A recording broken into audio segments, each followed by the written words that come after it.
How are you? And excited to talk about Akata again, especially a topic that we need to talk about. And that's the process of bringing on great people and having this delusion that I'm scaling a business, then I have to look at hiring people. And what does that mean? How much time is that going to take? And we just have this dream that Neil Haley can be duplicated into five Neil Haleys really easily by just hiring people. That's the mistake entrepreneurs make and business owners make, right? Oh, absolutely it is. And Neil, there's only one Neil Haley, right? At least last time I Googled, I could only find one. And you, every person, every business owner, every entrepreneur, needs to figure out how to try to duplicate themselves, but they're not really duplicating themselves. They're duplicating efforts that they don't need to be spending their time on. And that's really one of the big mistakes that I see people make, Neil, is that they spend so much time focused on tasks that they don't need to spend their time on. And then they end up, working in the business instead of on the business. And then all of a sudden, I mean, that's not scalable. And all of a sudden they find themselves stuck in the office. They're building a presentation. They're, doing this, that, or whatever. And they're not in front of clients. They're not selling. They're not, pitching their value proposition. They're not showing the world what their true genius is, which is the secret. So you got to free yourself up for that. And to do that, you can't clone yourself, but there are systems that you can put in place to try to make sure that you allow yourself to be successful. And do you think once they start thinking about these things, hiring people, just the hiring, that's why big companies have HR, right? Because it's not easy. The Right. Well, CEOs don't. absolutely. So Yeah. No, kind of absolutely. define that process and how, hard it is to hire the right people. Yeah, no, it really can be hard. And a good HR person, and I'll give a little plug for HR here. Good HR person is worth their weight in gold because they really can make sure that organizationally you stay out of trouble. And I actually have tie-ins with HR people that are professional fractional HR people that focus on making sure that companies can keep themselves, out of negative places or out of places that might put them in danger, because even a small business can find themselves hurting if they do the wrong thing, say the wrong thing, handle things in the wrong way, right? But yeah, that's why you have HR, and that's why you have somebody like me, because you're talking about really building and growing a service and offering and a team. And to be able to do that effectively, you need the right people in place, and finding them and training them and teaching them and figuring out how to make another Neil Haley maybe half the size. That's hard. Somebody who's 5'2" or 5'8", I guess it'd be, or whatever they how tall are you, Neil? I forget. Six foot 6'10"? 10. Six 6'10". ten. Yeah, so I agree with you, Scott, and that's the process that's the hardest part. And I think as a business owner, we really have to reflect going into 20 every year. And we say to ourselves, where are we today than we are at the beginning of the year? Are we at the right place? Did we make some changes? And not to beat ourselves up, but to say, what's the next thing? And what I would tell you if I would start it all over again, and if someone gave me a bunch of cash, I'd hire the right people, bring on the right coaches and consultants to make my business seamless.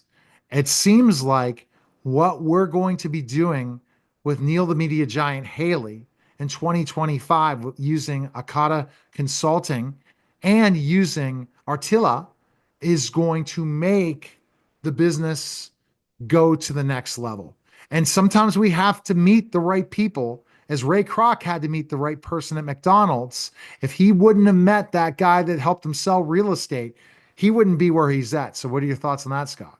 Oh, that's absolutely true. And, I could probably talk for an hour about a couple of books. One is, The Founder. That's one of those books, and the other one is Shoe Dog, just by the way, Phil Knight with Nike. Real passion in those guys for trying to make things happen. Um, you know what, Neil? So let's give a little love to Muhammad and to Artila because the application that he has put together that is all focused on AI is absolutely spectacular. And I got to throw a little bit out there to my friend Sasan with Ipicus as well. he has put something together that for AI is genius. And I love that we're so focused on that because AI is going to absolutely dominate and change the world, but it doesn't remove us from the picture. And that's the whole point.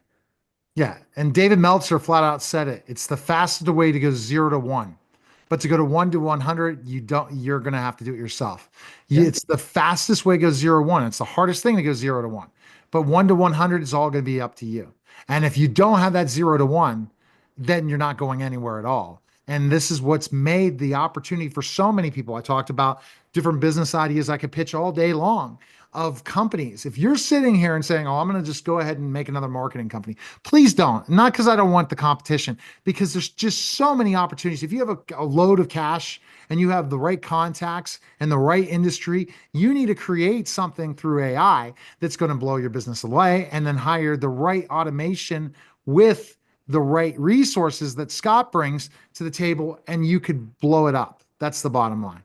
Well, that's absolutely true. And so I want to just talk a little bit about, the resources that I bring to the table, because when we talk about human capital and we talk about really, trying to find just the right fit, just the right people, it's important that when you go into a situation like that, that you know that you're working with somebody and with a team of people that you can trust. And, trust is one of those things that is very easy to lose and can be very hard for us to give.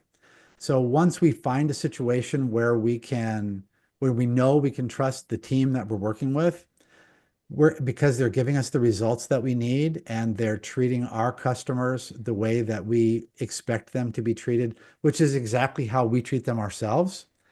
And let me be clear about that. That doesn't mean that we are necessarily putting them on the phone or even on the other end of the computer with our customers. It just means that we're connecting them to the end customer. And I want to talk about that for a little bit, Neil, because connecting your team to the end customer makes them, I mean, it really makes them feel when they're connected to that end customer that the role that they're playing is vital, because the role they're playing is vital, but sometimes it's easy to lose that. When they feel that connection, you tie them from where they sit, wherever in the world they are, to the person that's paying the bill on the other end. They feel like, wow, they're making a big difference. And because they are making a big difference, but then they feel it. When they feel it, feeling, Neville Goddard, feeling is the secret, right? When you're manifesting anything, feeling is the secret. So the way that they feel, it's the secret to their success and to how they continue to perform for you. Get them to feel that, to recognize it, internalize it, bring that to them yourself, bring them to it. It transforms the nature of doing that business anywhere in the world you do it. How's Zakata do that? How do you do that with the people you hire? So the way that I do that is I personalize it. So every time, and I'll use you as an example. I'm working with you, your offering, I need to understand it. And then I need to take that offering with you and I need to figure out how to, I just said we can't duplicate you. So to not duplicate you, but to get your passion and your connection to the client instilled into the team. And we do that through communication. We do that through regular check-ins. We do that through, open ability to be able to meet regularly. We do that through, constant access to me, regular scheduled access to you so that they know exactly what's expected. And then when they understand what the end product is, we tie them into that end product and understand the impact that that end product has on their client, whether that's financial, whether that is, experiential. It doesn't matter if it's a service, if it's a product. We let them see and feel the impact of what they're doing and how that affects the end product and how that affects the client on the end. And that immediately ties them in to what that client is doing.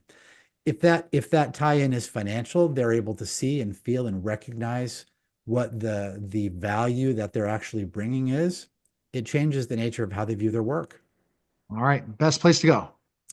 You can find me at akataconsulting.com, or I'm happen to be a little bit on LinkedIn.